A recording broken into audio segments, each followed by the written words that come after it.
Hello. नमस्कार। तो आज मैं मेरे चैनल दीपक MIG यूट्यूब में स्वागत करता हूं और आज आपके लिए मैं सिटी से रिगार्डिंग क्वेश्चन लेकर आया हूं, जिसमें आपको ग्रह सौरमंडल के ग्रहों के बारे में मतलब जानकारी अच्छे से मिल जाएगी। तो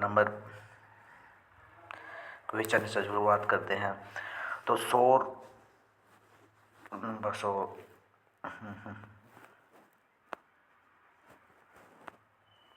सॉरी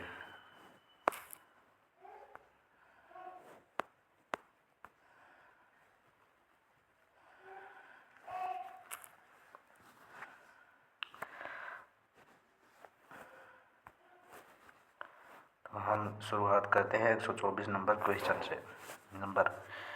नंबर 124, किस ग्रह के चारों ओर स्पष्ट वलय हैं? तो स्पष्ट वलय किस ग्रह के हैं? तो शनि ग्रह के चारों ओर स्पष्ट वलय हैं। यूरेनस की खोज किसने की थी? तो ये अर्शियर ने। यूरेनस की खोज अर्शियर ने की। और शनि के चारों ओर स्पष्ट वलय किस ग्रह के हैं? चारों ओर है शनि। नंबर 126, कौन सा ग्रह सर्वाधिक गैसों से घिरा हुआ है? तो कौन सा ग्रह है? यूरेनस। यूरेनस में कितने उपग्रह हैं? तो 27। यूरेनस में 127 उपग्रह है। पश्चिम की ओर भ्रमण करने वाला ग्रह है। तो कौन सा ग्रह है? अरुण।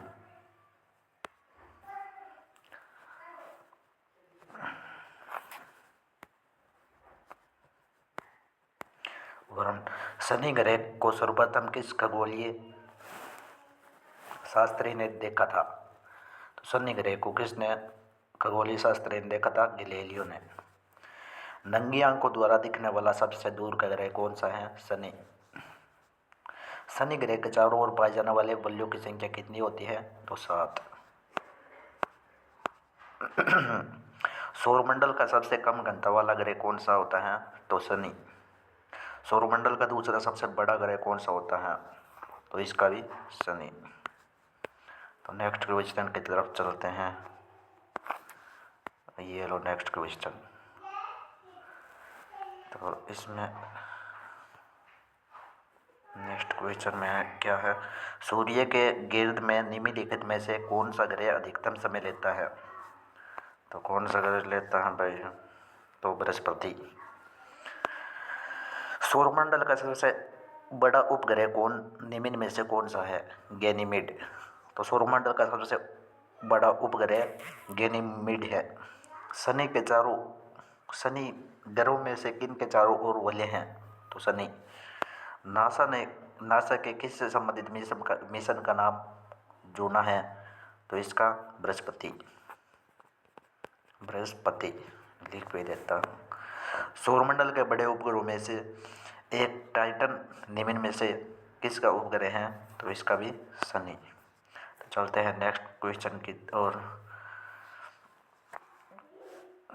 तो इसमें शुरुआत कर लेते हैं। सौरमंडल में सबसे बड़ा ग्रह कौन सा है? तो बृहस्पति। बृहस्पति ग्रह के पर लाल धब्बे किस संकेत के सूचक है? तो किसके हैं? अशांत बादल के। तो चलते हैं नेक्स्ट क्वेश्चन की ओर। और इसमें अशांत बादल। संयुक्त राज्य अमेरिका ने किस ग्रह की खोज के लिए गैलीलियो नामक अंतरिक्ष यान भेजा था? तो इसका क्या है? बृहस्पति।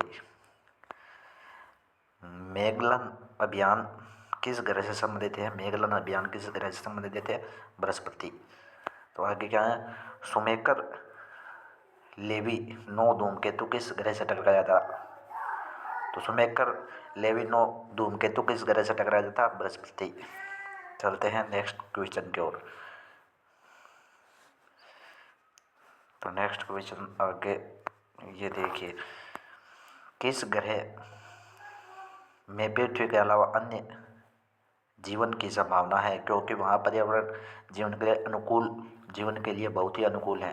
तो कौन सा ग्रह है? मंगल। तो नेक्स्ट क्वेश्चन की तरफ चलते हैं। एक ग्रह के दिन का मान और उसके अक्ष का झुकाव लगभग पृथ्वी के दिन के मान और झुकाव के तुल्य हैं मंगल के विषय में। तो इसका राइट आंसर मंगल के विषय में है। एक ग्रह के दिन का मान और उसके अक्ष का झुकाव लगभग पृथ्वी के दिन के मान और झुकाव का तुल्य मंगल के विषय में होता है। तो सौरमंडल का सबसे छोटा ग्रह पूछा तो कौन सा है? Demos. Demos is right answer. रात्रि को आकाश में कौन सा ग्रह लाल दिखता है? तो लाल ग्रह कौन सा दिखता है? तो इसका क्या राइट आंसर होगा? मंगल ग्रह। तो मंगल ग्रह दिखता है भाई। सौरमंडल में सबसे बड़ा ग्रह कौन सा होता है? तो ये बृहस्पति ग्रह होता है। चलते हैं नेक्स्ट क्वेश्चन की ओर। सौरमंडल में पृथ्वी का अतिरिक्त किस ग्रह पर वायुमंडल पाया जाता है? तो पृथ्वी का अतिरिक्त किस ग्रह पर पाया जाता है वायुमंडल? तो मंगल ग्रह पर वायुमंडल भी मौजूद होता है। लाल रंग का दिखाई देने वाला ग्रह कौन सा होता है? तो इसका राइट आंसर मंगल ग्रह होता है। पृथ्वी का अतिरिक्त किस ग्रह पर ऋतु परिवर्तन संभव है? तो मंगल। ऋतु परिवर्तन किस ग्रह से संबंधित है? मंगल। पृथ्वी का अतिरिक्त किस ग्रह पर मानव उपस्थिति की संभावना है? तो ये भी मंगल। प्रथम बार मंगल ग्रह पर उतरने वाला अंतरिक्ष यान कौन सा था? पाथफाइंडर। पाथफाइंडर था भाई। इससे अगले क्वेश्चन पर चलते हैं। पृथ्वी का विषुवतीय व्यास कितना होता है? तो विषुवत व्यास कितना होता है पृथ्वी का? तो ये है 12,750 किलोमीटर। पृथ्वी को उसके काल्पनिक अक्ष पर घूमने को क्या कहते हैं? पृथ्वी को उसके काल्पनिक अक्ष पर घूमने को क्या कहते हैं? तो घूर्णन। घूर्णन कहा जाता है भाई। पृथ्वी तथा सूर्य के मध्य सर्वाधिक दूरी किस के दौरान होती है? तो किसके दौरान होती है? अपसौर के दौरान। ऋतु निम्नलिखित में से किस के कारण होती हैं? ऋतु निम्नलिखित के कारण होती हैं। तो सूर्य के चारों ओर पृथ्वी का परिक्रमण के कारण। पृथ्वी के आकार में छोटे ग्रह हैं। तो पृथ्वी के आकार में छोटे ग्रह कौन से हैं? शुक्र और मंगल ग्रह। चलते हैं नेक्स्ट क्वेश्चन की ओर। किस तिथि को उत्तरी गोलार्ध में सबसे बड़ा दिन होता है? किस तिथि को उत्तरी गोलार्ध में सबसे बड़ा दिन होता है? तो 21 जून को। 21 जून को सबसे बड़ा दिन होता है। चलते हैं नेक्स्ट। किस तिथि को उत्तरी गोलार्ध में सबसे छोटा दिन होता है? तो 22 दिसंबर। 22 दिसंबर सबसे छोटा होता है और 21 जून सबसे बड़ा होता है। उत्तरी गोलार्ध में सबसे बड़ा दिन पूछे तो 21 जून और सबसे छोटा उत्तरी गोलार्ध में सबसे छोटा दिन पूछे तो 22 दिसंबर। ध्रुव पर दिन की अवधि होती है। तो ध्रुव पर दिन की अवधि कितनी होती है? 6 माह। 6 माह होती है। निम्नलिखित में से किस ग्रह का औसत घनत्व सबसे अधिक होता है? तो बुध का। बुध का औसत घनत्व सबसे अधिक होता है।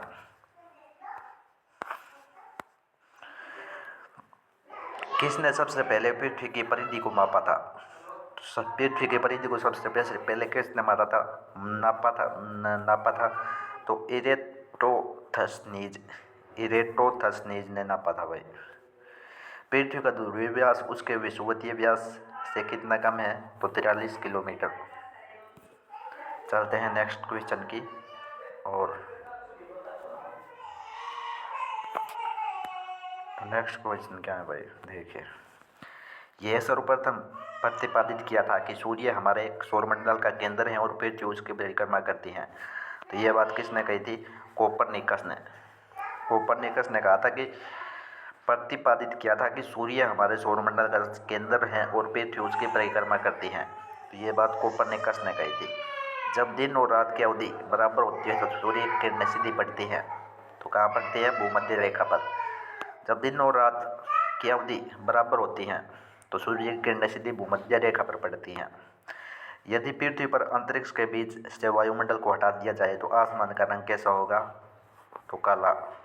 पृथ्वी की परिधि कितनी होती है? 40,075 किलोमीटर। कितने होते हैं? 40,075 किलोमीटर। नेक्स्ट क्वेश्चन की ओर चलते हैं।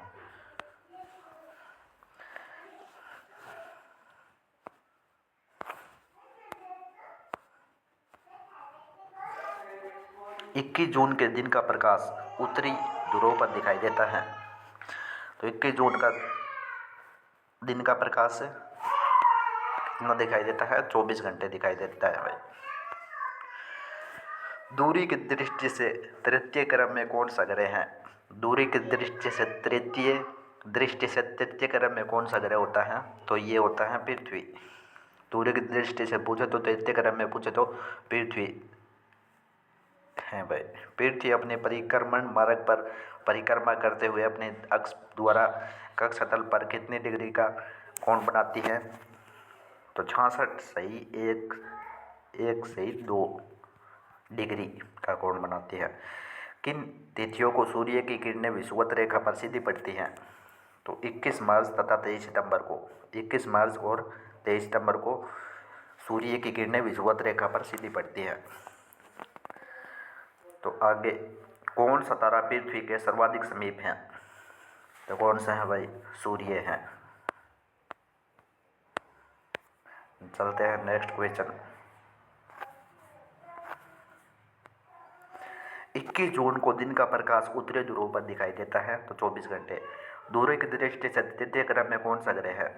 दूरी की दृष्टि से तृतीय क्रम में कौन सा ग्रह है? पृथ्वी। पृथ्वी अपने परिक्रमण मार्ग पर परिक्रमा करते हुए अपने कक्ष द्वारा कितने डिग्री का कोण बनाती है? 66 सही 1/2। तो ये तो हम पढ़ चुके हैं भाई। आगे चलते हैं नेक्स्ट क्वेश्चन की ओर।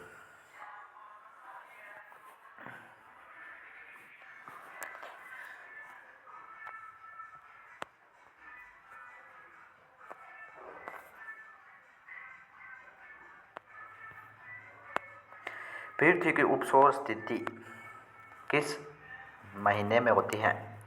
तो पृथ्वी की उपसौर स्थिति किस महीने को होती है? जनवरी महीने की। पृथ्वी अपने अक्ष पर घूमती है, तो पश्चिम से पूर्व की ओर घूमती है। पृथ्वी अपने अक्ष पर घूमती है तो कहाँ से कहाँ घूमती है? पश्चिम से पूर्व की ओर घूमती है भाई। आकाश की दृष्टि से सौरमंडल में सबसे पृथ्वी का कौन सा स्थान होता है? तो ये होता है 5वां। किस ग्रह को लाल ग्रह भी कहते हैं? तो किस ग्रह को कहते हैं? पृथ्वी को।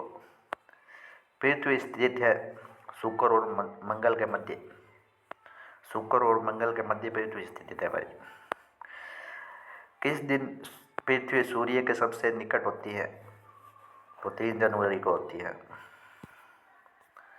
Next question.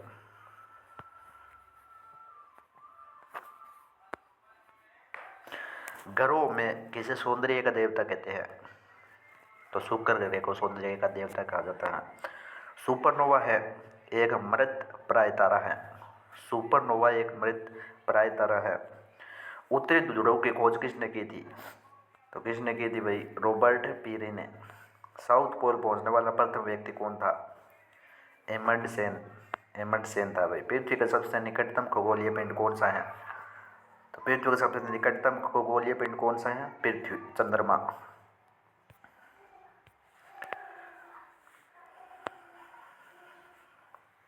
तो ये थे भैया आज के क्वेश्चन।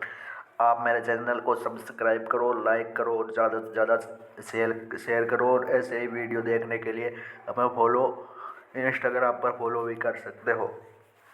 तो थैंक यू एवरी।